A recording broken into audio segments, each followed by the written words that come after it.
afternoon, everyone, and welcome. On behalf of Brand Youth, thank you for joining us for the second conversation in our 2026 Women's Forum series. Last Sunday, we launched the series with a live discussion at the University of Guyana in collaboration with the Institute of Gender Studies. It was a strong and engaging start with meaningful contributions from our panelists and participants. This year's series continues under the theme From Tradition to Transformation, Breaking Barriers, Shaping the Future of Women. Through these conversations, we are creating space not just to reflect, but to consider how we move forward across our cultural, social, and institutional spaces. We also look ahead to the continuation of the series. Our next session will be held via Zoom on Saturday, May 9th, and we will conclude with our final in-person forum on May 16th. At this time, I will invite Kenita Roberts to introduce our panelists. Thank you. Thank you, Natasha. It is my pleasure to introduce our panelists for today's conversation. And I will start by introducing our moderator that will lead the conversation today. Catherine Hughes is our moderator for today's session, and she is a media specialist with experience across television, radio, journalism, including roles with CNN, the BBC, and regional and local news outlets. She is the founder and chairman of the board of directors of Video Mega Productions. Beyond media, she has managed family businesses and advocates for Guyana's development.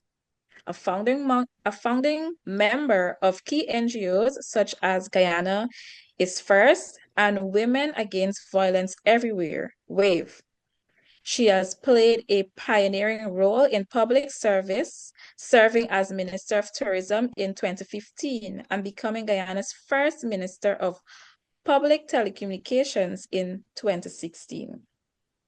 Catherine was also a member of Parliament from 2011 to 2020. She remains deeply committed to national progress and empowerment of Guyanese people, especially women. I'll now introduce our panelists for this midday or this afternoon, and I'll start with Alison Moses. She is a conference interpreter and development specialist with over 3 decades of international experience, working across the European Union, the United Nations system, and the Organization of American States. Fluent in multiple languages, she has supported high-level dialogue across regions and disciplines, bringing clarity to complex conversations in diplomacy, policy, and development. A graduate of Georgetown University, Johns Hopkins, SAIS, and Harvard Kennedy School, her work spans more than 25 countries with a focus on social justice, education, and global cooperation. The second panelist for today is Dr. Joy Hamer Agnes. She's an educator and leader committed to advancing learning, leadership, and community development. Her work focuses on empowering individuals, particularly women, to lead with confidence, purpose, and impact. She brings a thoughtful perspective on the role of education and mentorship in shaping resilience, capable leaders, and strengthening communities. My next panelist for today is Tendai Jamga. She is a development professional focused. She's a development professional focused on leadership, collaboration, and advancing opportunities for women across sectors and communities. Her work centers on fostering inclusive environments where women can grow, lead, and contribute meaningfully within evolving systems. She brings a thoughtful perspective on how collaboration, trust, and aligned networks can drive both individual and collective progress. Tendai continues to engage in initiatives that strengthen leadership capacity and expand pathways for women to thrive and influence change. My next panelist for today is Una Malingozi. She is a leader and advocate focused on women's empowerment, workforce development, and building collaborative networks that support collective growth. Her work centers on creating environments where women can develop confidence, capability, and influence across professional spaces. She brings a grounded perspective on how collaboration and shared purpose can drive meaningful and sustained impact. Welcome, panelists, to our conversation today.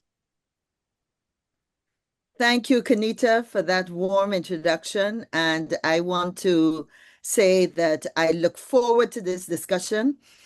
We want to welcome also not only the panelists, but we want to welcome our viewing audience, all the wonderful women and sisters that are participating with us this Sunday afternoon. Whatever part of the world you're in right now, regardless of what the weather is, we know we're going to have a warm discussion. And I'm so excited that we have such a sphere of expertise, which always gives a different edge to the discussion. So, as both Tanita and Natasha said before, this is part two of a previous discussion. And just to give you some context, of course, in 2022, when we had part one, and when I say we, I mean Brand You, the series really looked at some key issues, and those were what we have inherited, what has shaped our thinking as women, and what we must begin to start the challenge that we face. And today, of course, we just want to get a little more specific.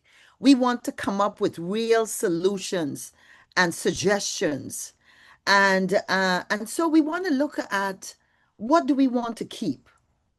What stereotypes maybe as women we need to break? And what do we want to become? And so to lead off the discussion, I want to pose this question to each of our panelists and ask you maybe to very briefly share your thoughts on this concept. And it is, how as women can we build impact-driven networks?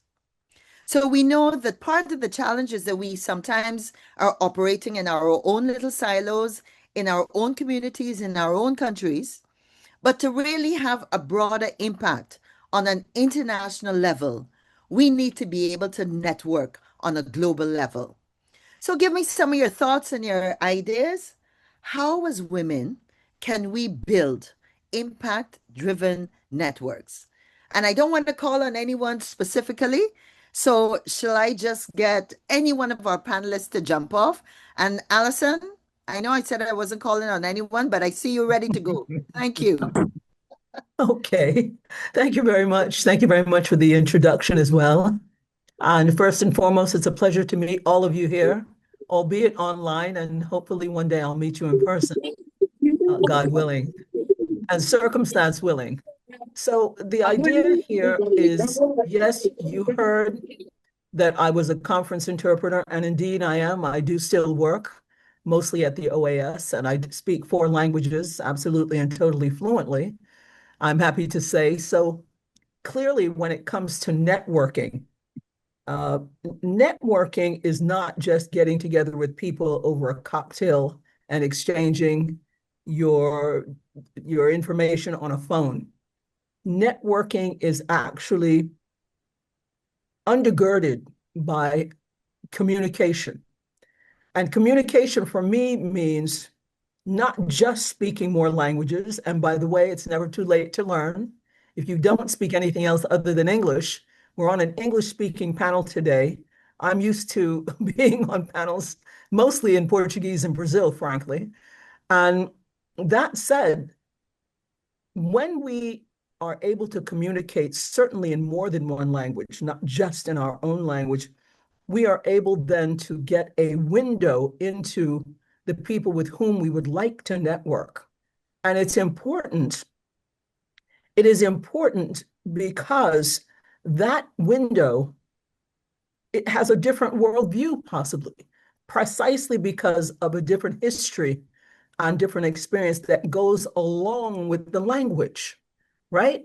So I am encouraging you to learn more than English, but I'm encouraging you to, when you think about networks, to think about not just speaking. Yes, as a conference interpreter, by the way, I do simultaneous interpreting, right? So I have to mostly listen before I can render into the other language, in my case, into Portuguese or into English, so that I can comprehend what people are saying. And that is no less true when you are networking, right? The world is one. Globalization has been around for decades. People only started speaking about it more recently in the way that you know it in terms of trade. But we have trade on a human level as well, despite the virtual world, right? And that trade is based on understanding and understanding what is the what will the impact of the network be for you and for the community as a whole as we work together and as we try to make this world a better place. So I start there, and I start by encouraging you to get out of your language silo, okay? And it doesn't mean you have to become a conference interpreter or even speak the language fluently. What it means is you have to encourage yourself to learn the bare minimum to be able to gain access, and access is based on what? Trust. You have to build the relationship based on an initial trust. And I promise you, I know one word in Farsi. I do not speak Farsi. However, when I invoke that word, I know the prompt, right? So if I meet an Iranian, I can craft the environment and the experience so that I can use my one word. And I promise you, they embrace me. They are so delighted because that is an entry point into what will then become a networking opportunity for you. So once again, I encourage you, the bare minimum in communication, out of your silo, out of your comfort zone, and listening. This is key. Thank you. Hey. Hello, good Pleasant morning, good everyone. afternoon to each and everyone. I am Sorry. Reverend Dr. Joy Hamer Agnes. I'm excited to be here, so I want to thank Brand Youth for the opportunity of being here. And it's always a pleasure, Kathy, seeing you. Thanks, moderator, for allowing this opportunity. I am intrigued by this whole thing, I must say, because it's not only challenging, but it gives me an opportunity also to present what I do on a global level. Because I travel quite a bit and I promote exactly what we're doing here quite a bit with women. I'm a very strong advocate for women's rights.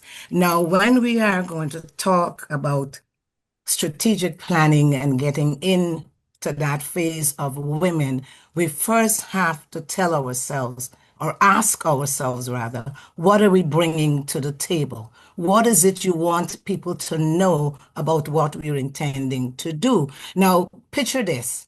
You have a bowl of fruit and it's a variety. As you step out of your comfort zone into the global aspect of life, you're going to find a lot of mixed berries and fruit. Now, how are you going to handle that? Are you going to scowl down, as Allison says, and just stay within your silo? No, you have to step out, bring in your voice with you. And this is how people are going to know what you stand for and what you're getting ready to offer. And the only way we can do that is by embracing each other in sisterhood. We're not in a competitive situation, but we are in a comfortable situation where we can relax and have this exciting conversation with each other. Walking away from this forum and this setting, I know that I will walk away with something from each and every one of the panelists. And I hope you guys also will learn something from me. It may not be much, but I'm hoping that you learn something. So, with that being said, I am going to step back and I will be all ears, willing to learn and understand from the other side of the fence. A happy Sunday from South Florida. Excellent, Joy. Maybe I could call on Tendai. Great. I'm glad you said my name properly. It's just people struggle with it, but it's so simple. So thank you so much. I'm from Zimbabwe, currently living in the United States. And as part of my brief, yes, I love collaborating. I love collaborating, especially with women. My country was very much a male dominated country. Our culture is very much male dominated. And so I've had the privilege of breaking some of those barriers in some of the positions that I've worked in, specifically in the healthcare sector. I'm retired now. I like to say that my profession is that of a grandmother, right? Lovely. But I have built such a wonderful network through my years in corporate. Um, and mostly in collaboration. My latest project has been a beautiful anthology, collaborating with a group of women that were not afraid to tell their story. So my message is one of courage. Don't be afraid to tell your story. And when you network with like minds that are not afraid to tell their story, some of the stories were of grief and what it's like doing so non-traditionally. My personal story is that I'm an adoptive mother, and that is something that's completely taboo in my country. Another sister's story was that she's quite transparent about her chronic condition status. And so, what I wanted to do and what I've always gravitated towards is women that are not afraid to speak out. We're living in unprecedented times, and I think the pandemic made us really reflect on self. And so, with people that are not afraid to tell their story, they can break barriers. I used to write for a local newspaper in Zimbabwe, and one of the articles I wrote was about adoption, something that people don't even talk about. And I was just shocked at my inboxes that came through, and they were saying, "Are you willing to talk about this?" Yes, I am. Because people go to church and they talk about, let's pray for the orphans, let's fundraise for the orphans. Who's willing to go out there and actually embrace one of these beautiful souls as theirs? So my message is one of courage. Don't be afraid. Step out of the box, and you never know one life that you're going to touch. And then just, it could be, fireworks of what else, of what can come, from that step of courage. Yep. Excellent words of wisdom. Mm. Owana? Okay, I can Oh, go. okay. Terkesa, please go. Please go. Yeah, I'll go. Apologies, first of all, for being a little tardy. Um, the one thing about living in the Caribbean is that sometimes you can't predict the electricity corporation as well as the digital platform. So I had to move locations. I didn't hear my introduction, but I'm hoping that Selwyn did a very good job. But when it comes to the question at hand, how as women can we build impact, diverse networks? Moving from my previous speakers, I'll say Miss Moses, as well as Dr. Agnes, and I am not going to try to pronounce your name. I did not hear the pronunciation. So I apologize from the outset because I can't even see your name, but the third speaker, that's how I refer to you for now. For now, I'll get it right. Tendai. Tendai, thank you. My name is Takasa. They mispronounce it all the time, so I mean no disrespect in that regard. As women, the first thing I think we've already started this diversity. We've started on having shared missions and creating throughout. I know within the Trinidad, Guyana, Barbados hemisphere, I can speak to that directly, that I know we have varying female groups based on what would be the purpose of those groups. Some of them being professional, some of them being more geared to um, things like domestic violence. And I know of a few in Trinidad that's not only geared for domestic violence for women, they've expanded to men as well. But it all starts with what's our shared mission. And we've started that for the most part. I think we need to build now on a little bit more on exclusivity in the sense that we have to ensure that we have diverse voices within these varying groups that we have started in trying to network as women specifically. We're failing in some respects when it comes to that, but because we've become a lot more digital and we've become a lot more knowledgeable as to the expertise of within the varying age groups, within the varying races as women that we are, we have that opportunity now and we can expand on it. The other thing that I think is really core when it comes for us as women in building these networks is that we must be clear on the fact that there must be reciprocity. We can't just come in to the purposeful group, have some inclusivity, and not recognize that we have to give that feedback, that build back.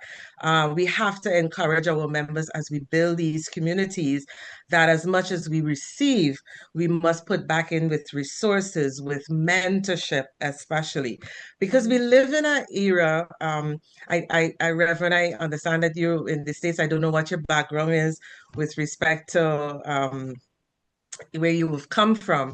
But if I speak specifically for the Caribbean, no matter what religion, no matter what race we are, as women, we've all come from the same place. We understand that we must be house mothers, we must be mothers per se, we must get, well, I nobody must get married, but we still have it there.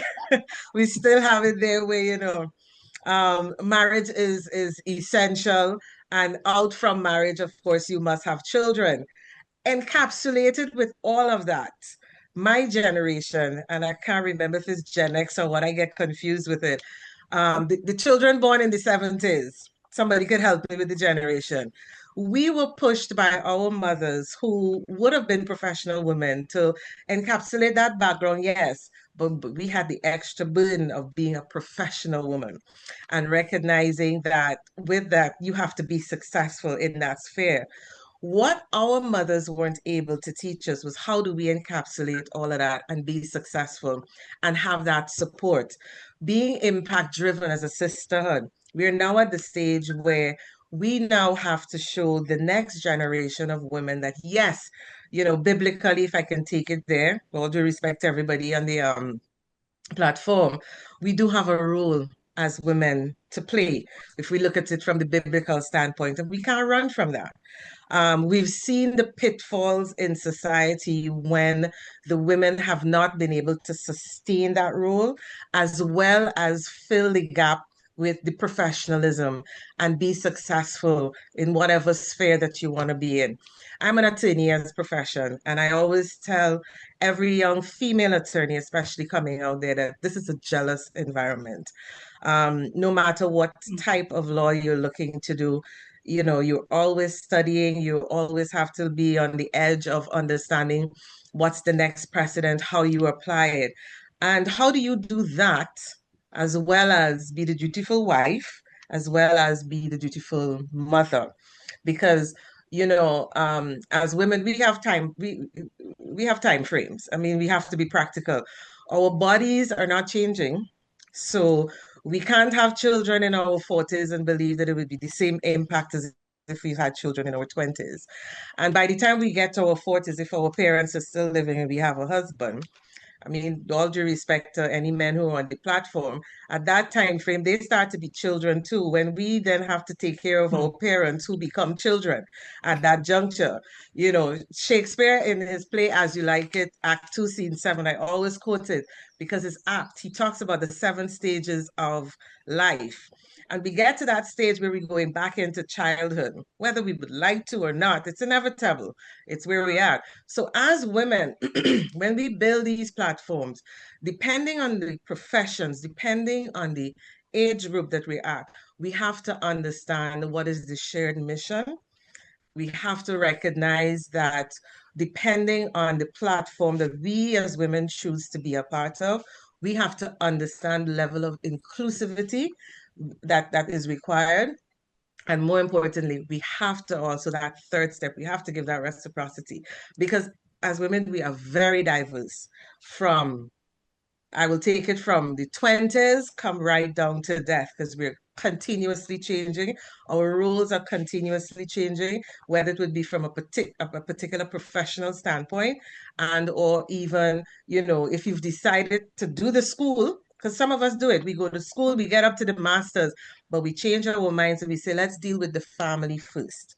And then we come back into the profession. Even women who do that, there is a role for them within this this impact. I'm using the words from the question.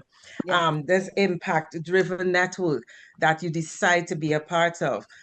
Because no matter what sphere you're in, we have to recognize at the end of the day that we are continuously moving, we're continuously evolving, and we need help with respect to the continuous building that we have to do as women. Wonderful. Owana, you're up now. And of course, we're looking at how can we build impact-driven networks. Some of the consideration. Go ahead.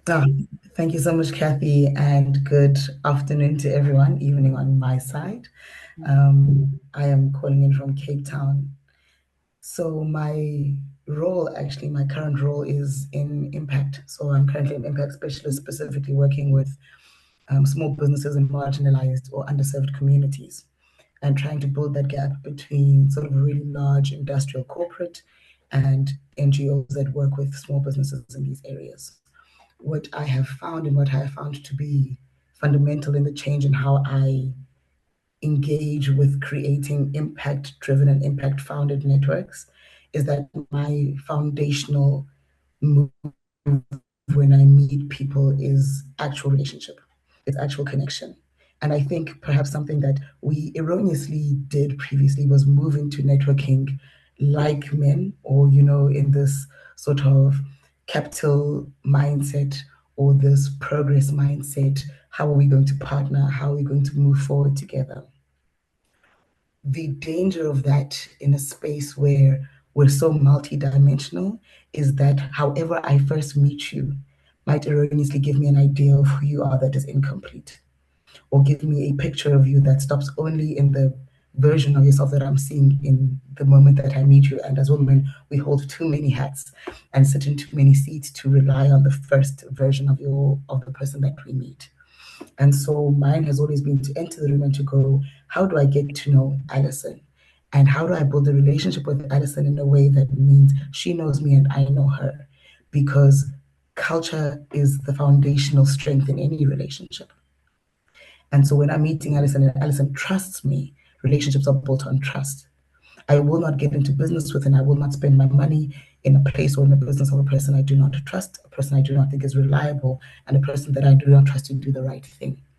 And so once I get to know the individual and they know me, by the time I'm getting to know the additional versions of themselves that are the creator, the leader, the strategist, or, the business owner, I already know who they are as a person. And because of that, when I'm speaking to them, I'm not speaking just to an idea or to some income generating stream. I'm able to link why they're doing the business to who they are. And that has placed me in great stead amongst many people, because what keeps them coming back to me is the relationship. How I first meet them is just them getting to know me and then learning what I do. And I think Tokesa led to this is that I move into spaces wanting to be both connector and a contributor. So as she said, how am I mentor? How do I engage in the space effectively? But beyond that, when I'm sitting in this room and I get to know one person, how many people in my circle do something similar or would need their service? And therefore, how do I bring them together? I cannot do that if I don't know the people. I cannot do that if what I do is link to Kessa's name to her business and to her brand before I link it to a person.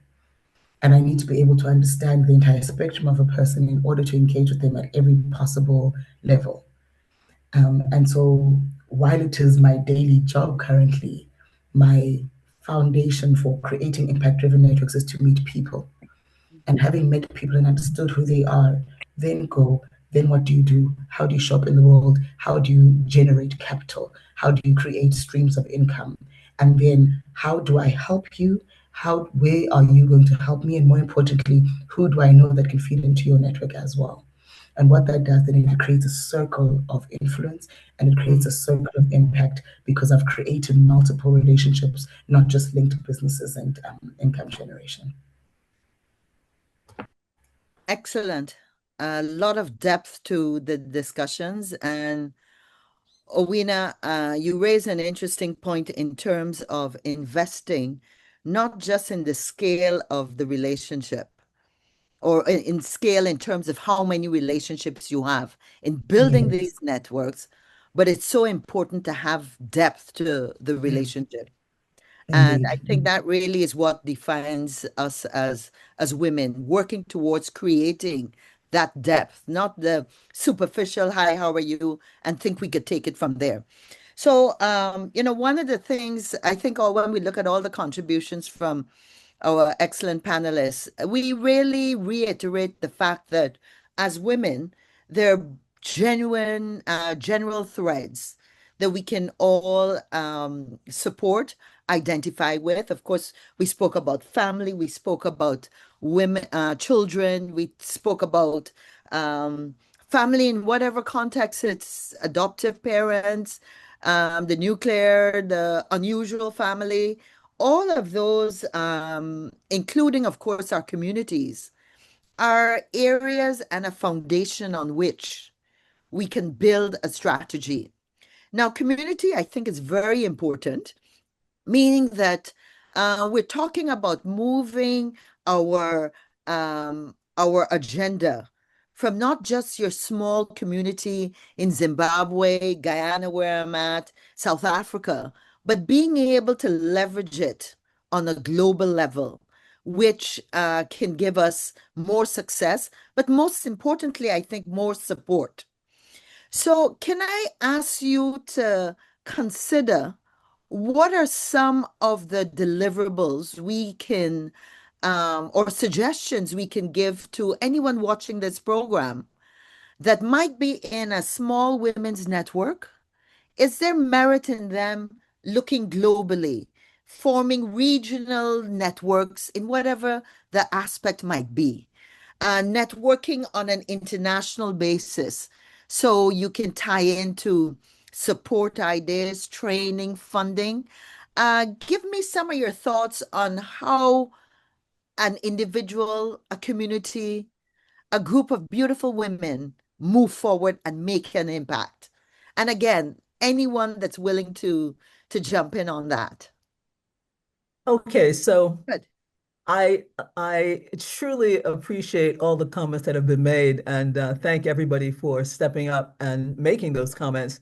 In answering your question, I want to pick up on a couple of the takeaways that I got from some of our panelists.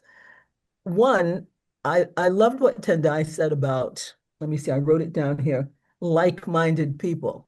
This is wonderful. We get together usually with like-minded people and we feel comfortable. And this is normal. This is natural. I like to think, and I don't do enough of it myself, so I'm speaking as much to myself as I am to all of you and all of us. And that is to also get together with not like-minded people, unlike-minded people, because the world is diverse. We do want inclusion.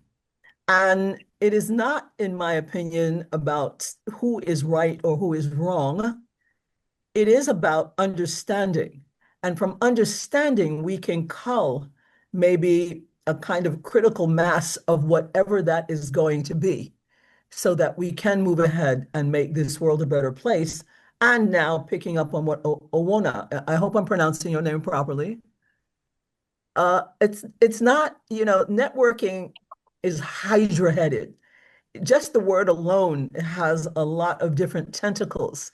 But the essence of what I understood her comments to be in part, it's not about the quantity, it is about the quality. So, we come together and we have this plethora of genius at work here and now, but at the same time, we don't want to abuse of that. We have to be focused. And this goes back to Turquesa. Is that how you pronounce your name, Turquesa? Turquesa. I love that. So Turquesa spoke to the diversity and brought in from what we have from the past. Well, we have our resilience, we have our adaptability. Okay.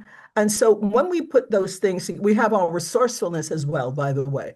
When we bring together those aspects, okay, and now we're talking about impact, we can look at our strengths and weaknesses and we can build on them so that we become a whole in terms of our purpose, in terms of what it is that we want to do and get together. And my closing comment on that is that because you mentioned, sustainability. Sustainability has a lot of different aspects to it in development, one of which is financial sustainability.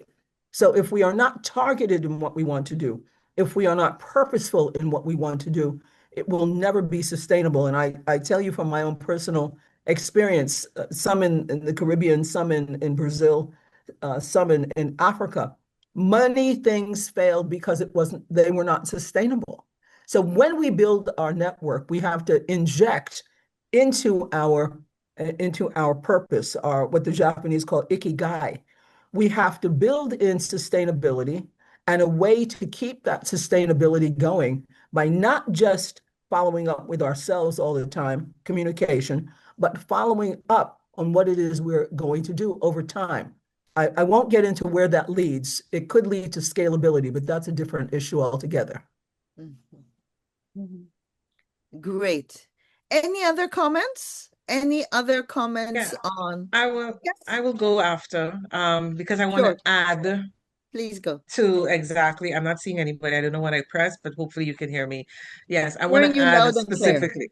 I want to add what Miss Moses would have said. I'm going to assume, or maybe I should take it another way. What I interpret from what Miss Moses would have said basically is that as women moving forward in impact-driven networks, we need to be intentional about how we connect and what we stand for. Would that be a summary of what basically you were saying to us, Mrs. Moses? Spot on. Right. So to add to that then, as women, we have so many facets to us, but we need to know our individual strengths because we need to know what kind of impact as an individual we want to make. Let's say, for example, for myself, my impact that I think at this stage of my life that I would like to make would be education in the sense of how are we merging this work life with our personal life. We must not neglect our work life, but we have to be practical as to when we accelerate, when we slow down, or when we stop for a little bit of time. So then that means that I need to know what circles I need to encapsulate at what stage. Or better yet, as I advise women, they need to know what circles they need to, what communities, don't let me use the word circles, let me say communities. They need to know what communities they need to be a part of, depending on the stage of impact that they would like to make. Because if we don't give our networking a clear intention or direction, then we'd be lost. That might be a little unfair to some people, but I'm being practical. If we don't understand how we want to impact as women within our specific entities, because not all of us need to be leaders. Some of us need to be educators. Some of us need to show how you can be sustainable. Either way, our leverage would be within the type of communities we encapsulate ourselves in at the stage of development that we are at. And that therefore then means once we understand those two first spheres, clarify our purpose and start with our existing circles, we then have to know how are we going to be visible in sharing our ideas, sharing our projects, sharing our values. And we can use varying platforms to do that. At the end of the day, sorry, excuse me. At the end of the day, we have to start with what Ms. Moses said, in the sense that we have to be intentional about how we connect and what we stand for. Two That's things, I'm yeah, go sorry, ahead, Joy. Go ahead, Joy. two things that I have found in my travels and moving around when it comes to women and putting ourselves together: lack of structure and no clear goals. There's a problem with lack of structure. They want to do something, but when they come to the table, okay, what are you bringing to the table that you're offering that everyone must and should be a part of? And when I ask questions like, what is your focus? Where do you see yourself in the next 5 years from now? What is it that you want people to know? I did not think about that. Okay, so first of all, we need clarity of where we are. We need understanding of what you're getting ready to get yourself into. Like we said, we're building communities. We need to build communities that are focused, starting with ourselves. We need to reach women that have the knowledge, but they don't have the clear goals of how they want to put things into perspective. Now that becomes another challenge for them and for us, because now we have to start looking at what they have. It's an open book. And what are you writing in this book is going to propel you to the next level. Now, if you don't have a pen to write, what are you structuring? It's like building a home with no foundation. That can't happen. You have to have a foundation and you have to have walls as you go up. So now we are structuring communities to do just that. And when we get into that, we have to also know for sure that a lot of women, including us on this panel, we always need emotional encouragement. It's one thing to be a sister, it's another thing to be a part of a sisterhood. But how far do you intend to take your sisterhood? Is your sisterhood superficial? Is your sisterhood just for the time that you're standing there listening to the individual, or are you going to take it beyond that level? How can I be of service to you should be one of our many questions when we're getting into these communities. Because they're looking at us now as a driving force of getting to the next level. Now, if you're not grounded yourself, you cannot ground anybody. So it all starts with us as individuals. Be educated so that you can likewise educate someone else. Excellent, Joy, and thanks for bringing all the comments that we've heard so far together.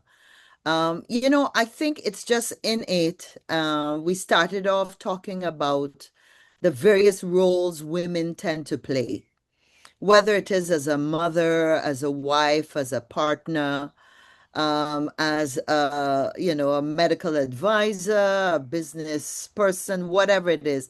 And the reality is that there is a stereotype that we're supposed to be excellent at all. But I think what we're getting from this discussion is the need for women to pause at some stage and to really think through your time, what you want to focus on, what is going to be your agenda, what is going to be your contribution. Because you got to take the kids to swim in, you got the PTA you're part of, and sometimes you're a part of a million different things and really not a master of any and not being able to fulfill your own worth. So I think one of the things we want to be saying, and we are saying, is that take the time to pause. We talked about the importance of communication. We talked about the importance of understanding. The other thing too is that I think more now in today's world than ever before, we have to hear from women.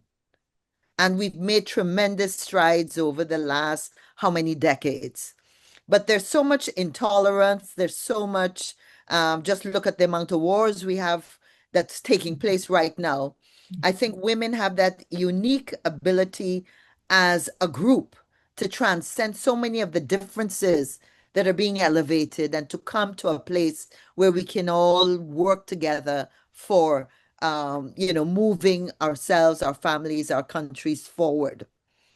So I don't know. I don't think we heard from me. yeah. Yes. Yes, Owona, please go ahead. Kathy, I think a question you asked, which was really important, you said, is what are some of the deliverables? Mm-hmm. And I think, and then to link to, I think Turkesa said it, she said, not all of us need to be leaders. Yeah. The deliverable as women in our own businesses and in the corporates we work in, and even in our personal lives, who are you giving your money to? Mm-hmm. How many hours does your money spend in women-owned businesses, centers, and practices before it leaves? So the primary deliverable is, especially globally, when you're looking for advice, who do you turn to? When you're trying to figure out how to navigate a new plane, who are you listening to about that plane? Dr. Agnes was saying she's walking into spaces and people aren't strategic or they're not clear on their directions. Yeah. She's clear. So when you're looking for clarity, are you trying to figure out how to strategize your own clarity and make your own strategies from other women? When you're leaning into how your growth is going to look and how you're going to move forward, are you starting with women? Are you prioritizing that understanding? Because that is an understanding that will, as you said, Kathy, be placed on the fact that you are a mother, you're a wife, you're in school, you're trying to sort out so many things while trying to grow. And therefore, the kind of advice I need and what clarity looks like for me and what strategy looks like for me, it has to be mindful of all of those things. Those things don't become a crutch, they become an additional on my list of things to do that allow me to be more strategic in how I move and in Mhm. how I strategize and in how I develop my own clarity of mind. So, one, I think it is absolutely essential that you build global networks. It is imperative even for a local, and I mean like local, just your town or just your district business, or network of women, especially if you're in the business of community or women development. Global networks are imperative. Global networks show you women that you're working with that their situation and their circumstance and their context is not the only one, and that their situation, even though difficult, is not unique. And I think sometimes, especially when you're working with people, the difficulty almost like overwhelms you, and you think the situation is so dire and so specific that no one can thrive outside of it. And I don't see anyone else in my particular society thriving outside of it without extreme intervention. And so when you then hear the stories of women in other contexts around the world who thrive in spite of circumstances as dire as yours or as difficult as yours, one, it makes your worldview much bigger, but it also makes you understand that though difficult, your situation is not unique. And you all of a sudden have a much larger pool of voices and people to draw strength from. So, one, fundamentally important to build global networks, no matter how niche you think your development agenda is or how limited you think your agenda is. And secondly, in building these global networks as women, are you making sure that you're spending your money and you're using other women's voices to inform how you grow so that when you're strategizing, you're not actually leaving women out of unnecessarily or subconsciously out of the room because you're following the voices of people who do not have to account for as much as we have to account for. Turkesa, I see your hand up. Please go ahead. Yes, I want to add to that point. Let me lower my hand. Something came to mind while Owana, am I pronouncing it correctly? Hmm? While Owana was speaking, essentially Owana is saying that we need to seek out membership and look for our peer support groups. We don't do that a lot as women, but the men do it beautifully because one organization that I can think of that men seem to have one of the greatest support systems in place would be their lodges. I have a few friends that are in lodges, and I listen to what they say within those environments. And they have stairs of operation. They have from district to regional to local to, they have expanded this support base in such a way that is so institutionalized throughout the world that we as women, we call it a cult, we think it takes our men away. But one of the positives about those large groups, from what I understand, is they have extensive mentorships going on inside of there. And it's like a peer support group. They've made it digital too. They have their events and conferences that we've tried to have with our varying women groups. They call them, they say they do community projects. Because I often ask, what the hell do you all do in these lodges? They tell me they do community service. I've still yet to see it, but they say they do community service. But the more important thing is that as a peer group, as a mentorship entity, they think long term. They are authentic in what they are trying to do with their men folk, and they celebrate each other. That's one of the things that we are yet to achieve as women. In fact, it's given me an idea. I'm about to think that I probably might start a lodge, because it is the ideal structure and system coming out from what Owana would have spoken about.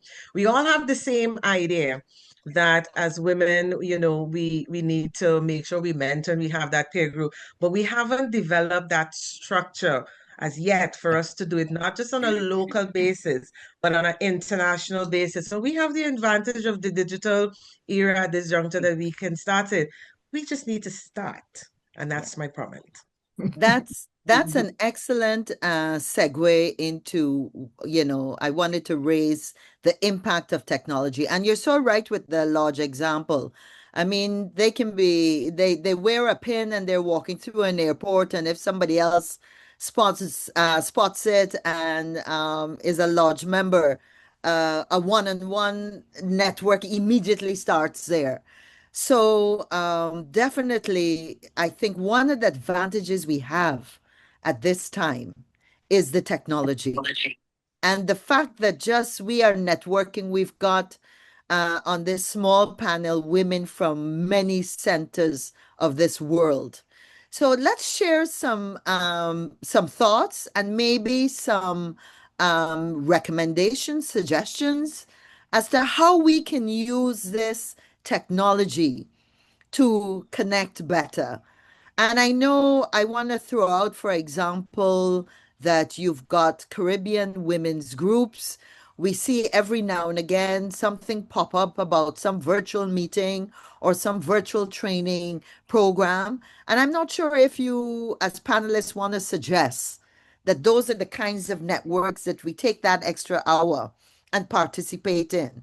What would be your recommendations in terms of how we can use the digital technology to reach this global platform that we're talking about? Tendai, please go ahead. Okay, great. I think it ties in from the last segue. And I'll touch about what you just raised right now. But I think with any collaboration, any project planning, plan until the end. Oftentimes people have an idea. You and I might be talking about something, and you know somebody who knows somebody who knows somebody that can help. But then it stops there. So if people are going to be serious about making an impact, I think this is the basis of what we're talking about. We need to have people that are willing to plan until the end. The last collaboration that I did, which is an anthology, we started this about 4 years ago, but it was very strategic in each step. We made sure that there was a support network that could get us to that finish line. So I think we need to evaluate how strong the cliche, you're only as strong as your weakest link, right? So I think as women, we need to evaluate each step. And then now the big thing is AI, right? And And it's not going away. It's just getting bigger and bigger, embracing everything that we do, right?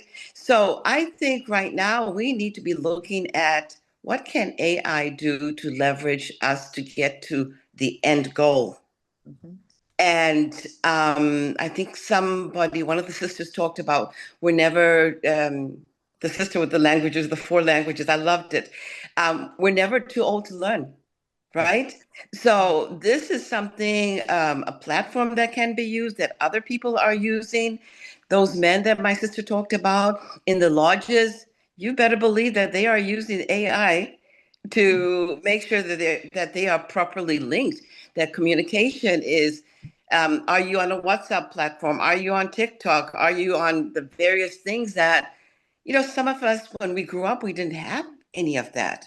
Yeah. So, what are the effective platforms that we can showcase whatever initiative that we're trying to do that will join us all together where everybody can participate? That's my contribution. Excellent points. Excellent points. Allison, did you want to add to that? Well, thank you for giving me the floor. It'll be my pleasure. I think following up is very important, yes. And I think that the technology that we're using today, for example, is the beginning.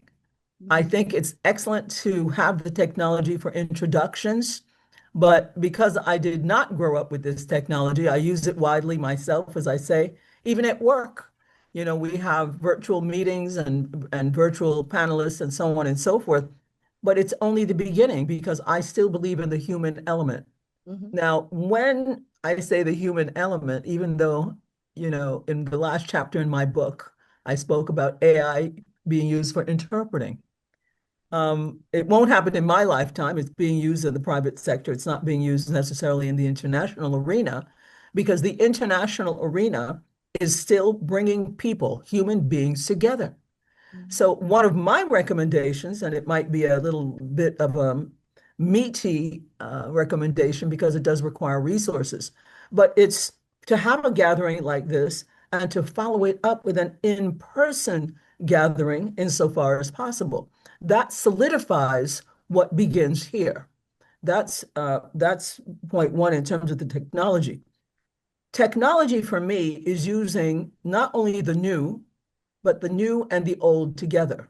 So I've been interpreting for a long, long time. And as a matter of fact, I was going to speak about vulnerability, but on the note of vulnerability, I will tell you, 2 years ago, I held my 50th anniversary party with my birthday at home with a pan player from Trinidad Nice. uh, to celebrate precisely the consolidation, okay, of bringing people together. And I had people from all over the world who are my friends and my colleagues, right?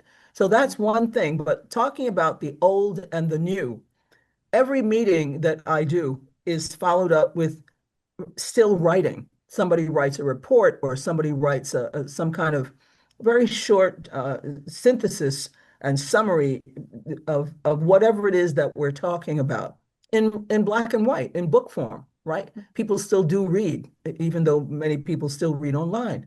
So we're talking about different forms of being connected, combining the old and the new.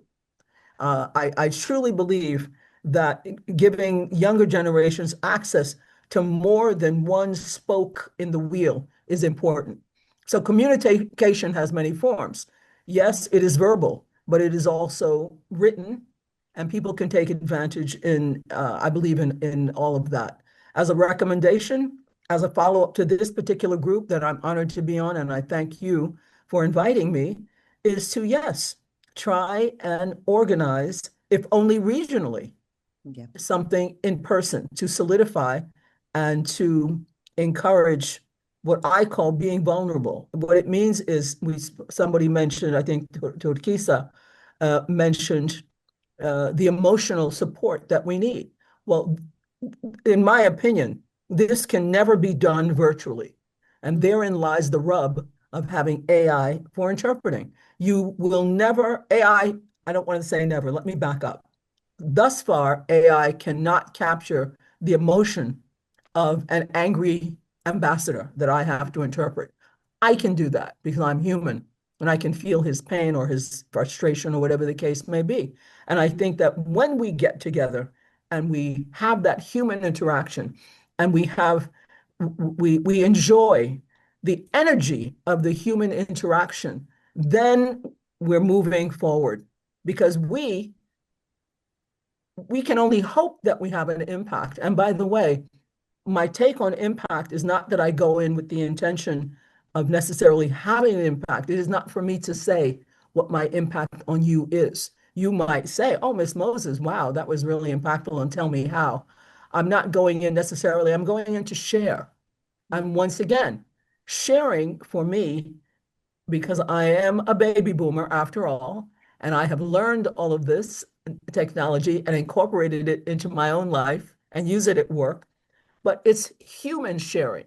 And that is the hallmark of human beings, the ability to get together, feel our energy, and share our experiences. Listen to those with whom we agree and with whom we do not necessarily agree. Yep. Very good points. Very good points.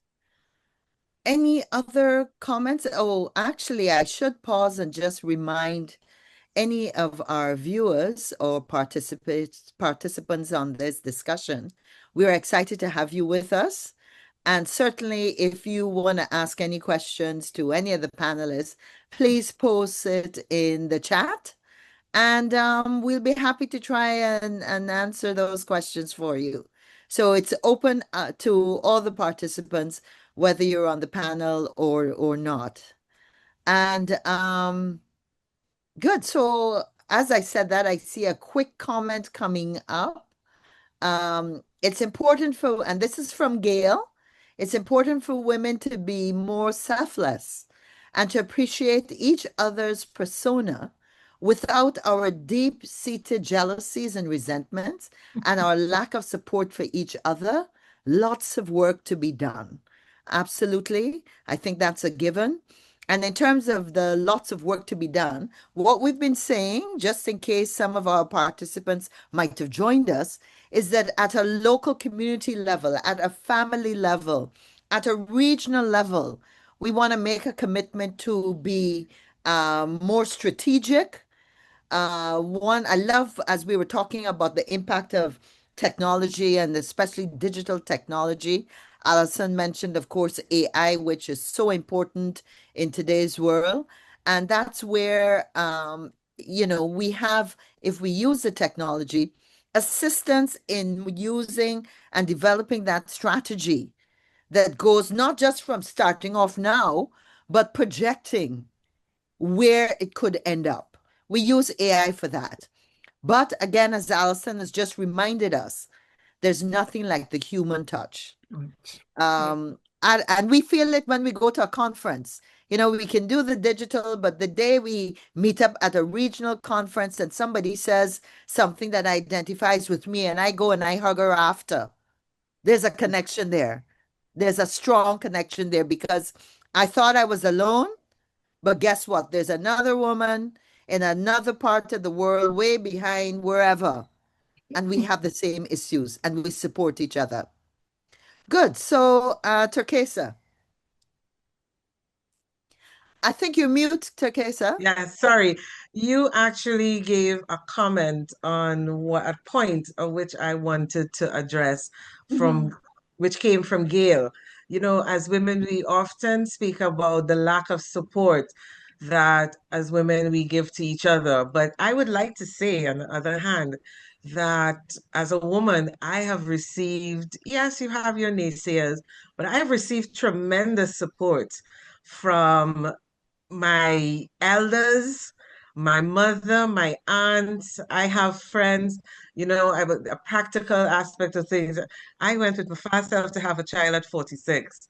And I cannot tell you how much, I mean, they were not all physically there, but my friends from primary school, one of whom is online there telling me she will join the lodge with me. The verbal support and the physical support that they will give when I'm at my brink I have friends that will come and pick up my 5-year-old when I feel as though I can mentally go no more. So as much as we have the negative aspect in life of being women, and we all know it, we have this saying, we never support each other. I would like to say for the most part, we do have a lot of support coming from all over. We just need to understand it and embrace it, from church to family to old high school friends. You mightn't have spoken to them for 5 years, but they show up when you ask. So, Gail, I hear you on your point, but at the same time, I want you to know that there are a lot of women out there that I am sure you've encountered significant support from. Yes, and my good friend Asante is saying truly being receptive and mindful of each other and walking the talk honestly, appreciating that we've come a far way, but we have much further to go is also key. And that is so important. I want to remind us women too, because sometimes we're just too hard on ourselves. We're working in our specific spheres. We're involved with meeting all the different roles and keeping everything going, the family, everybody happy. And sometimes we fall into the trap of thinking, why am I doing all of this? This isn't going anywhere, you know? Is this really making sense? And, I have found just through my own work in the parliament, in community organizations, that you walk into a supermarket and somebody comes up to you and says, "Oh my goodness, it's so nice to see you. It's so nice to meet you." And they remind you of something that you did. You didn't actually understand the range of the impact, but it's such a pleasure. And I know each of you will get that in some way, shape, or form, in the market, on the street, in the parking garage, wherever. And so, my father used to tell me, don't just sit and criticize. We get up and we go and we do something about it. And I think that's what women have, a unique power to be able to do. And I salute you and I say to you, we continue in the struggle. So I think we have a question here. Good evening, everyone. I hope you're keeping all well. Thank you very much to all the panelists. A question for all of them. How do we navigate and balance between prioritizing your career and building a quality personal life and well-being? Now, that's a very important question. I think that's a challenge every single woman deals with. How do we navigate and balance between prioritizing your career and building a quality personal life and well-being? Um, can I ask any member of the panel to jump in? I will jump. I will jump. Good, good. I will Go jump. ahead, jump. Because that's a comment straight to heart for me. I have an 18-year-old and a 5-year-old and an 80-year-old mother. That's smack that in my playing field. And I will start off. I was trying to see who the comment came from, but I didn't see who it came from. But I would like to tell the commentator, the first thing you have to do is build a sound, supportive network. You cannot do it all. Kathy, I think you said it earlier, and me and everybody knows you as Kathy Hughes. Please go So I ahead. called you Kathy. Yes. All right. So you can't be the mother, the professional, the child, the spouse, and do it all beautifully at the same time. It's impossible. And in order for you to, at minimum, be the mother and the professional, you do need support. I would tell you, when my 18-year-old was in primary school, it was understood that when she came into the office, everyone knew that she had to do homework first, then she had a snack, then she could go and play whatever, whether it would be online or otherwise. At the time, it wasn't as online as they have them now. But, she had homework first, snack, then recreational activity. If for whatever reason she came into that office and she wanted to do something to the contrary, it was understood that you call Ms. Blades beforehand to find out. The other thing that they recognize is that I have absolutely no artistic ability. And I don't know what it is with these primary school teachers that they love to have you draw something or make something, or, after every carnival, you need pictures of the kings and queens and you have to collate this information. I'm terrible at designing.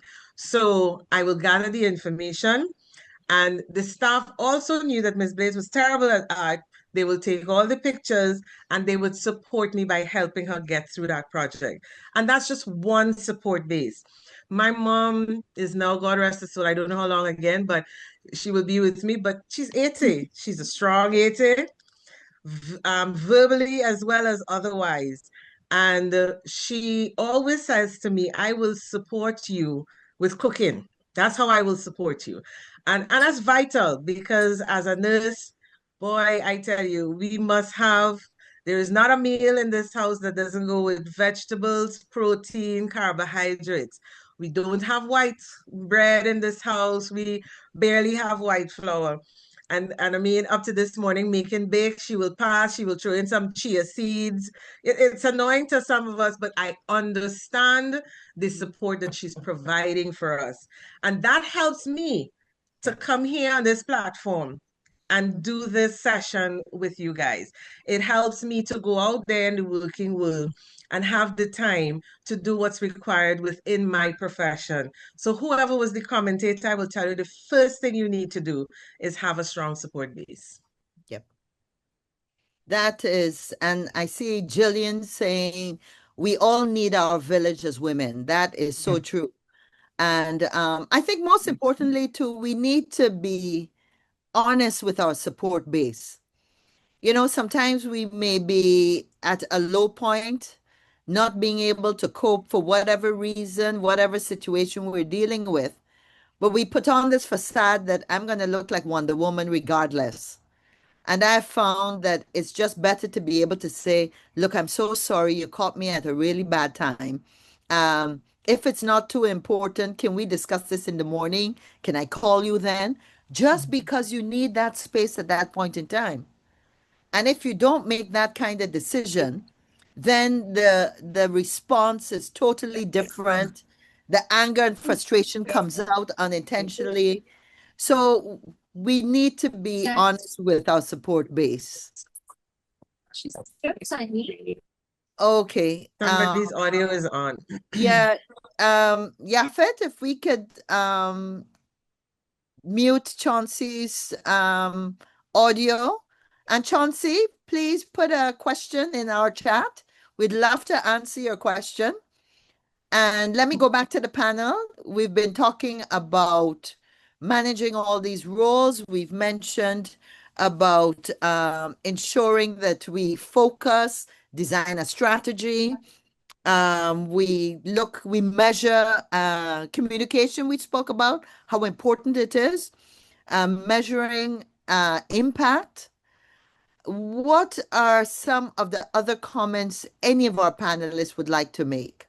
And of course, we're reminding our participants, feel free to put any question. And I see some, no, go right ahead. Go right ahead. Owena, you want to take a shot? Sorry, it's a comment that came up. I guess stop mentioning Auntie's age. I don't know who's Motorola Moto, but she's not on this platform, and unless anybody tells her, she would know. So that's okay. Mine is, I think Tekesa covered everything I would have said. You need a network. In our case, very luckily, the network includes a boarding school. And even then, you still need a network of people who are going to show up for your people, because you still need physical people there. But for mine, and I don't even think it's controversial,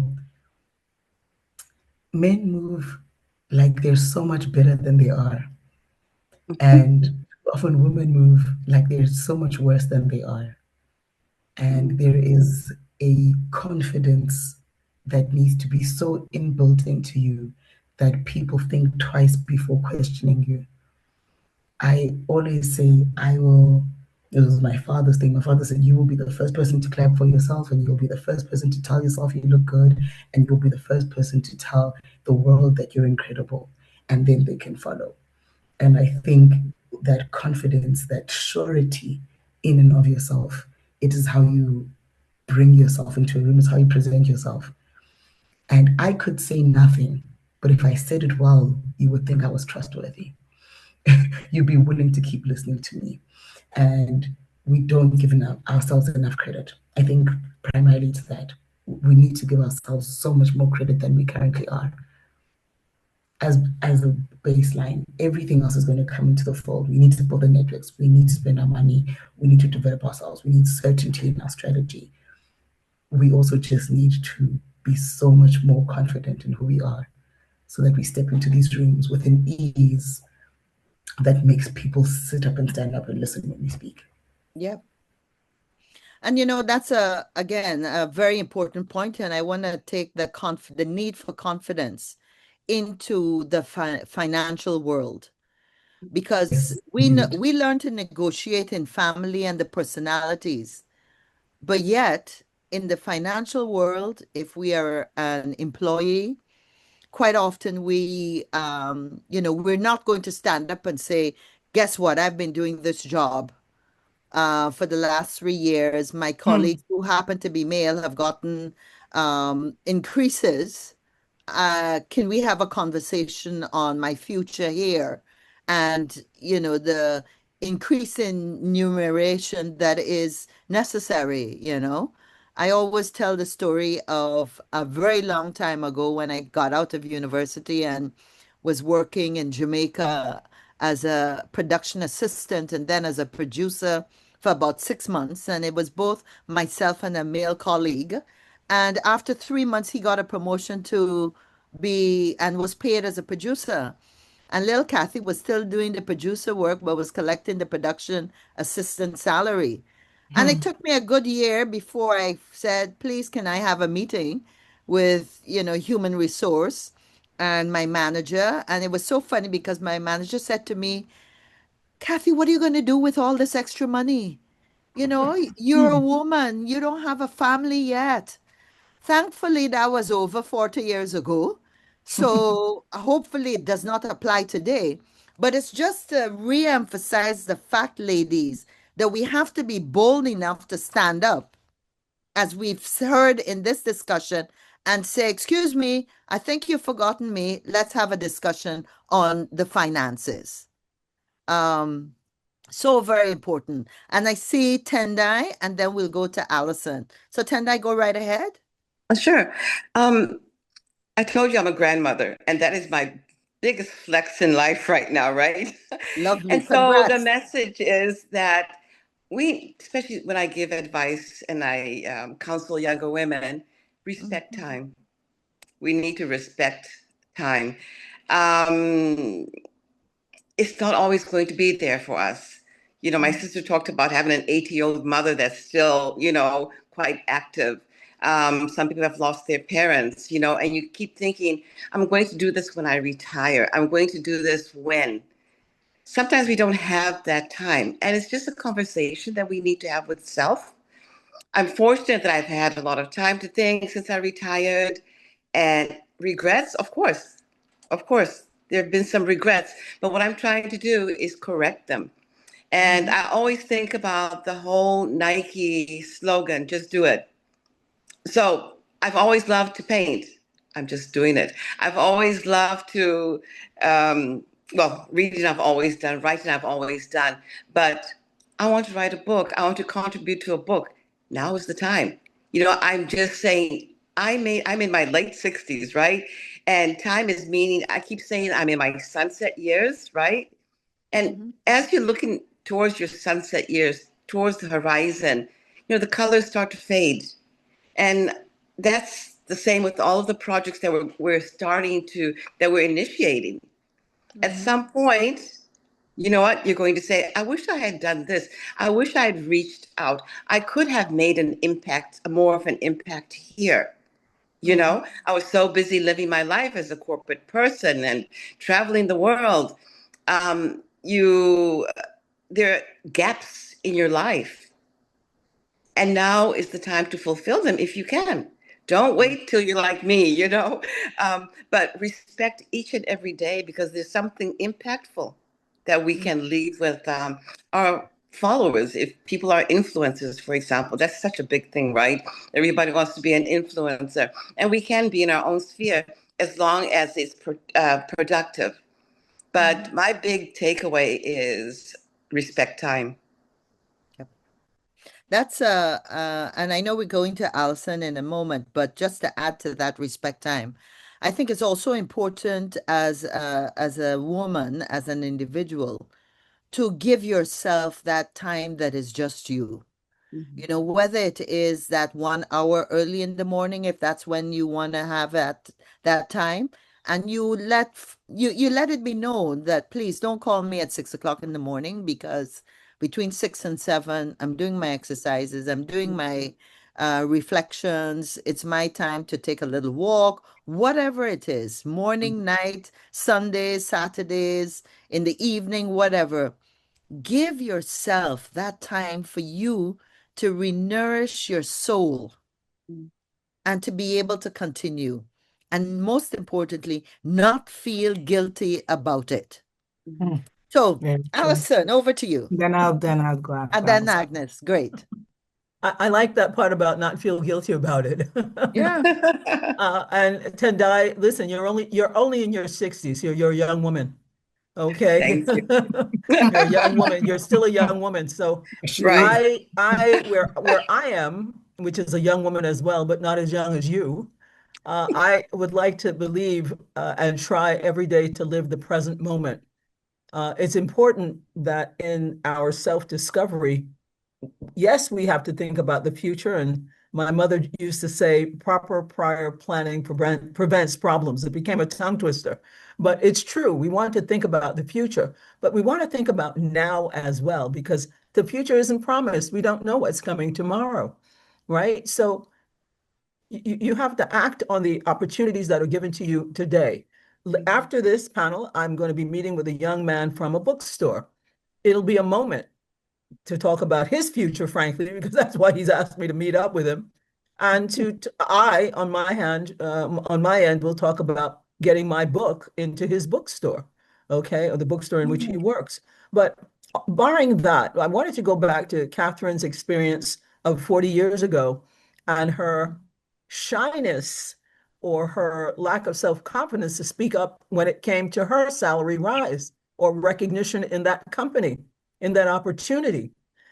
I come from a Guyanese father family and a Jamaican mother family, right? But we grew up in a Guyanese bubble. So my mother would always say to me, never be afraid of the word no. We women are, particularly hearing from my father, you shall be seen and not heard. So, contrary to sad for him, I made him hear me, right? Okay. But my mother always said, never be afraid of the word no, because what do you have to lose? If somebody says no, go on to somebody that says yes. So as women, I wrote a comment in the chat that the role that was ascribed to you that you grew up with in your Caribbean or African or Asian or whichever home, Yeah. you have to find a way of removing the box. Some of it's true, some of it's not true, some of it can stymie you, some of it can move you ahead. You have to write your own narrative at That's some right. point or another and not be afraid of the word no. I had experiences in Brussels when I was working for the European Union as a single parent, a single mother working a full-time job, and I created an NGO as well to help women and children with educational projects. And there is a balance there, but doing all of that, I had one or two colleagues who tried to, I don't know, bring me down or judge me for being a single mother. And by the way, there were very few people in the European Union who looked like me. So that was another point that some of these folks picked up on.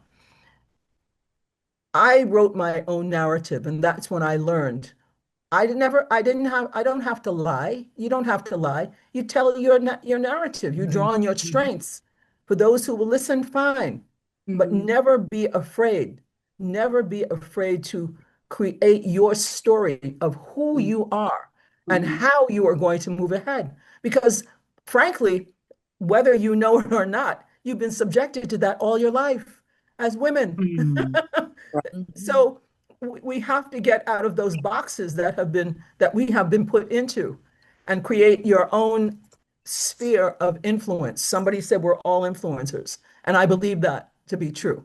Not in the 21st century career aspiration of being an influencer.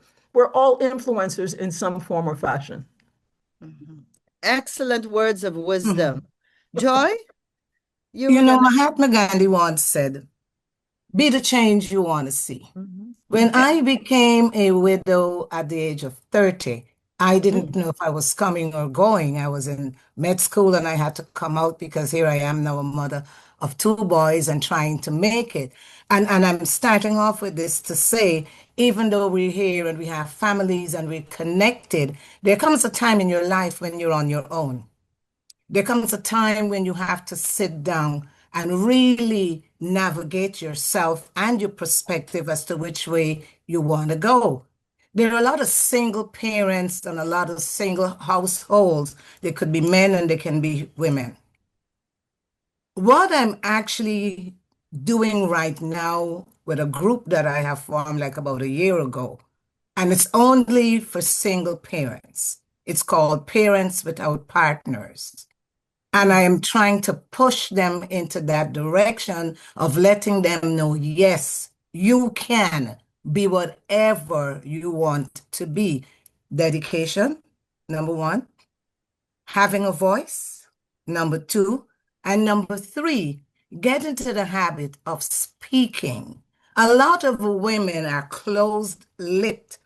They are afraid to take accountability of if something go wrong. And it comes from our background 98% of the time, because as Allison says, children should be seen and not heard. And we have adults in our communities right now that still practice that because they're not open to the world that we live in. And I'm going to segue a little bit here. I am excited about this new era. I am soon turning 70, and I'm so excited to be a part of this new era where AI is concerned. Because being an adjunct professor, I am learning so much about AI and on this platform of artificial intelligence that I sometimes I get excited and my kids say to me, "What is this?" You're like a kid in a candy store. But it's just so much information coming at you that you can't help but be a part of it. So I'm also encouraging people in my age group to embrace where we are right now. We have a lot of work to do, and it doesn't only start at this level. It will go beyond, but we have to apply ourselves and, of course, have a little patience with ourselves and each other. As we grow, the more we grow, the more we know. That's my contribution. Great. Okay, so I know we're going to be winding down shortly, but I do see a question from Camille Mackenzie, and Camille says, do you believe that your network should be one circle of influence, or is it in reality a set of concentric circles, one with your village, the other formed by people, distributed in circles by importance or value? Any of our panel want to tackle that? Do you believe that your network should be one circle of influence, or is it in reality a set of concentric circles? I'll start off. Okay, I'll and start then I off by see Allison, thankfully. Go ahead, Teresa. yeah, I'll start off by telling Camille that I don't think it needs to be one circle. It all depends as a woman as to what stage of life you're at. You are. So you might, I'm using myself as an example, you might be an attorney at law, you might specifically need a circle with attorneys to understand how to manage your professional work. But you will always need that familiar, that friendly circle to help that balance off as to where you are depending on your age, your religion, where you at with parenthood, those types of life issues, how to deal with this man in your life, whether you be the husband or the whatever else, because they come with their own separate set of problems by itself that we women have to navigate as well. I'm sure they say the same about us, but it's what it is. I honestly don't think that you should stick yourselves down to one group. I see a Santi sending a blast. By next Sunday, we'll be taking drinks. And it's about three of us that will sit down for about an hour or two. And I mean, the last time we did it, which is too long ago, because once again, we haven't been doing what Tendai talks about, make the time. We haven't been making the time to meet and to have that social network. And it is important because the last time we met, we spoke about politics, men, children, the past, primary school. And it was just a fun-filled, relaxing, stress-relieving session that we women enjoy, no matter where we are from. And we often need to do it. So is it Camille? Yes. The person. Came from Camille. Camille, I would say to you, think about what you would like to fulfill. Back to Allison's point, your purpose for what you need that group to give you. And therefore, once that group has that shared vision with the desire you have at that state, you go into that group. But you're growing. That group, you may outgrow that group. And then, you may move into the reciprocity part of that group that I spoke about earlier. You might be able to mentor someone in that group, but you need another group. So you go into the other group at the same time. And there's nothing wrong in being in several groups at the same time. Excellent. Allison, I think you were going to add to that. Yeah, I was going to add to that and agree with Terkesa. We live in a very diversified, globalized world. So there are, yes, concentric circles because these concentric circles are overlapping with many different intersectionalities. So while we might be in one circle, using that visual, I'm a very visual learner, we could also simultaneously be on another circle because we are influencing, if you will, or teaching and learning at the same time. So one does not knock out the other, right? And we have to be open and understand, this is my opinion, that no matter what age, learning doesn't have an age. You're learning until you can't learn anymore, which is when you're perhaps not even here. Okay? And teaching and or influencing is the same because you can be influenced by a 5-year-old child. You're learning. My mother used to always say, your child is teaching you, your child is mothering you. Okay, my daughter. And this is the truth. I'm learning from her all the time. And I should like to think that I'm sharing and influencing and teaching her as well. She's a grown woman with her own child. And by the way, she is a true, in the sense of the profession, an influencer with 400 some odd thousand, followers. But Wow. the point I want to make is that the world is diverse, and these concentric circles represent that diversity in all of its glory and in all of its intersectionalities. Last thing I'll share with you, I co-chair a group at church, Social Justice Church, which is called Sacred Conversations on Race and its Intersectionalities.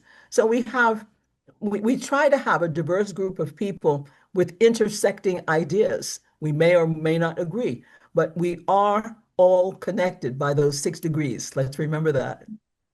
Absolutely, absolutely.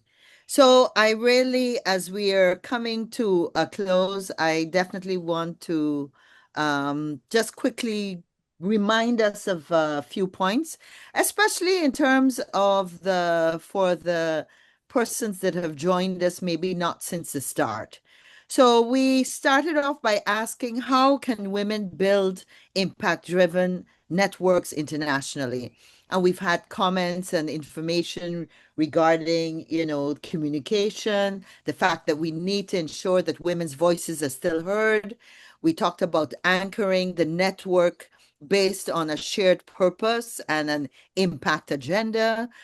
We talked about building networks as opposed to everybody starting from scratch, going into existing networks and expanding them. And then, of course, we talked about combining global reach with local leadership, mentorship. Women are extremely gifted at being able to mentor, and also, most importantly, transcending so many of the various divides. We are built to be able to do that. And we talked about investing in relationships, not just the scale and how many, but the depth of the relationship. And of course, leveraging digital platforms. We're lucky that in today's world, we are able to connect easier. And in fact, we want to say that regardless of your age, some of us might be in the 60s now, but the technology is moving fast, but we endeavor to continue to use it and to keep up. And most importantly, to ensure that we focus on a strategic plan, develop the plan and focus on it. So that's a quick roundup. But as we close off, I really want to give our fantastic panel, Joy Agnes, Allison, Tendai, Terkesa, Owona. I mean, you have been absolutely great. And I want to close off by giving you each a minute or two to share some closing remarks. So as I said at the start, jump in. Okay, I'll go first. Everybody's quiet. I'll go Good. first. Closing remarks. We were sisterhood at the end of the day. And whilst I take the lead from Kathy, yes, we have to have a strategic direction, a shared mission, inclusivity, reciprocity. At the end of the day, we need to continuously strive to support each other emotionally, have safe spaces that we can come to, not only as professionals or mothers, but just as a friend, as somebody trying to navigate this life. Because with www and the development of digitization, for some reason, life has gotten extremely difficult. The world has become such a small place. And to add to what Tendai has said with respect to time, because I'm somebody I stress on time a lot and making time for people, even though I am guilty of making the time. We have to make the time at the end of the day to have that psychological connection to help where we want to go, how we want to go, and depending on our stage of development, we have younger women coming up behind us that need that help. I see it in my 18-year-old. I see it with women that I work with in our profession. And I can understand the stage that they're at, because when I think about where I've come from, I remember my 20s saying I want it all. I want to be the mother. I want to be the wife. I want to be the big time lawyer. I want to be it all, but I can't be a master of everything. And I didn't think that then. And I didn't understand what my purpose and vision was then. It took some time for me to get to this stage.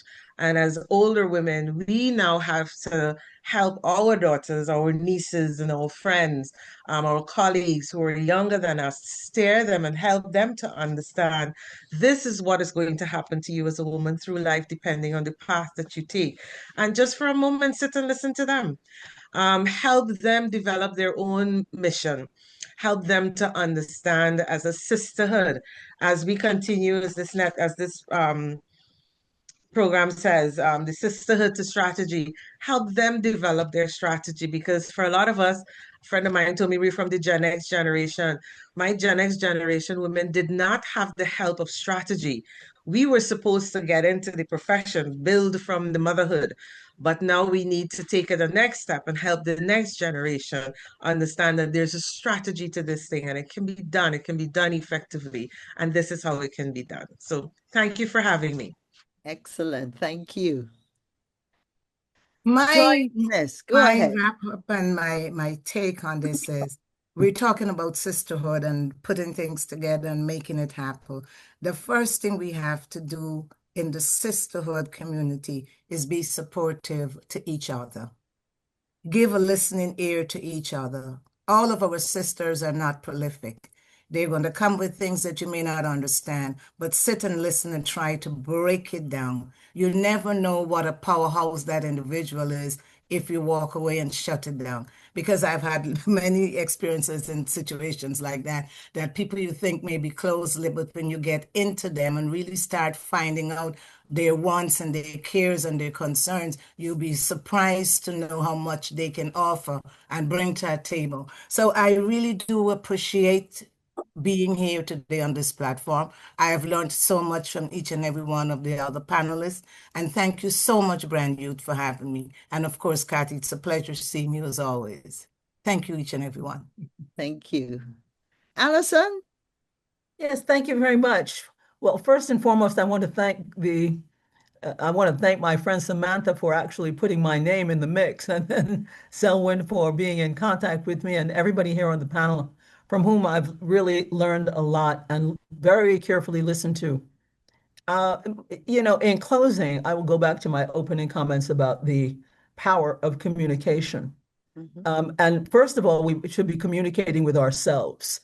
We do have to give ourselves time. We have to understand ourselves, hopefully, as we move on and the different stages of our life, so that we can then fearlessly move on and attempt to understand others. And if you don't get it the first time, if at first you don't succeed, quote unquote, try and try again.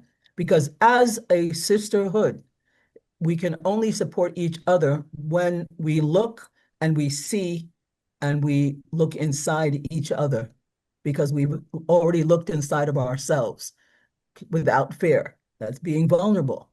Emotional support, very crucial, because the society has taught us that we are to give the emotional support. Well, no, we need this emotional support as well. Society has taught us that, oh, this your husband or your partner is the strength of the relationship. When in point of fact, it's women who bear a lot of the burden.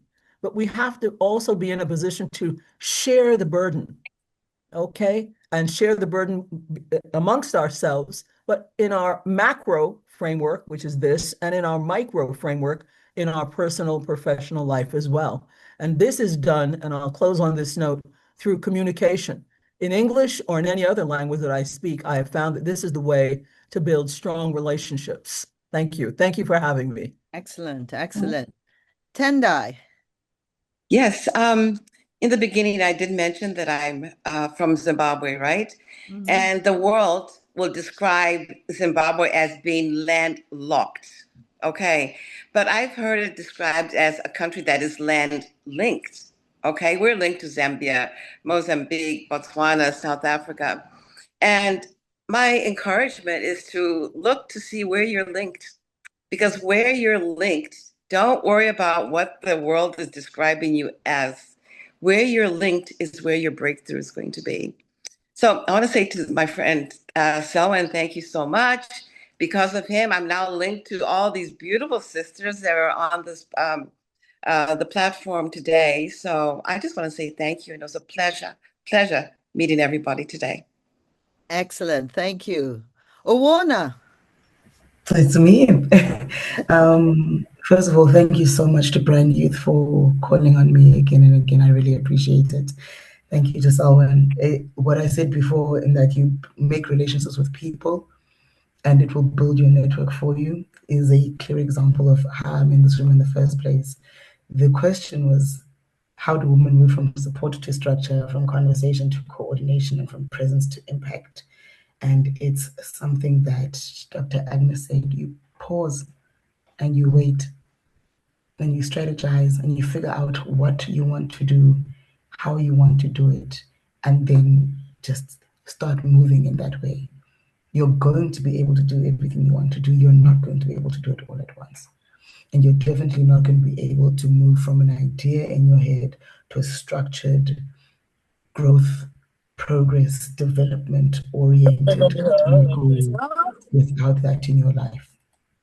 So take a pause. And I think it's perhaps even really whatever the opposite of encouraging is, it's really stressful to be in this room and to listen to these women. But Kathy didn't become minister and MP overnight. Takisa didn't become powerhouse attorney overnight. Alison wasn't in the UN and in the EU overnight. Tendai isn't leading development teams overnight. And so all of this is not happening overnight. It's taken time, but it's also taken them sitting down and going, what am I trying to do? And now that I'm trying to do it, and also even if I fail, stopping there at what I think is failure and going, how do I re-strategize? What do I need to reassess? How do I look at that and how do I go forward? So all of these seem like big topics when we dive into them, but more importantly, our careers, our families, our growth individually is premised on the fact that we stop, take account and go, what am I actually trying to do with myself, with my life, with my career, with my family, with my circle? Where am I trying to go? And now that I know what that is, how am I going to get there? And that will be the baseline. And you're going to have to keep doing it at different stages of your life because Tegesa said this, at 20, you thought it was possible to do 100 different things. At 25, you'll reassess. At 30, you're going to reassess again. And when you have 3 kids, you're going to have to reassess again. And when you're retired and you realize, oh my God, maybe I thought life ended at retirement, and you're realizing, actually, I've got another 30 years in me, you have to reassess what the last 30 years looks like. So take heart, take a minute, reassess, realign, and then start working. Thank you so much once again. Oh, wow. That's such a great way to end our program. Some wise words of encouragement. I think it has been a wonderful discussion. And, we are blessed. You could tell by the diversity and the experiences shared and the knowledge and the strategy that we continue to stand tall as women on the shoulders of all our ancestors, the other women in the past that mentored us. And it's so important for us as we go forward to be that mentor, to extend a hand. I saw Chauncey in the chat talking about making time for a single young girl and to support and to encourage that so that we know we can continue to do. I want to thank our excellent panelists. I want to thank our participants who joined the discussion. Thank you for participating and sharing your comments. And most importantly, I want to thank Yafet and Natasha and Kanita for their help. All of that went into making this a successful program. And least but not last, Selwyn and Brand Youth. So, ladies, and of course, the gentlemen that are in here, thank you very much. Stay safe. And I look forward to us meeting again. Lots of exciting things coming up in the next weeks for Brand Youth. So keep connected. Thank you.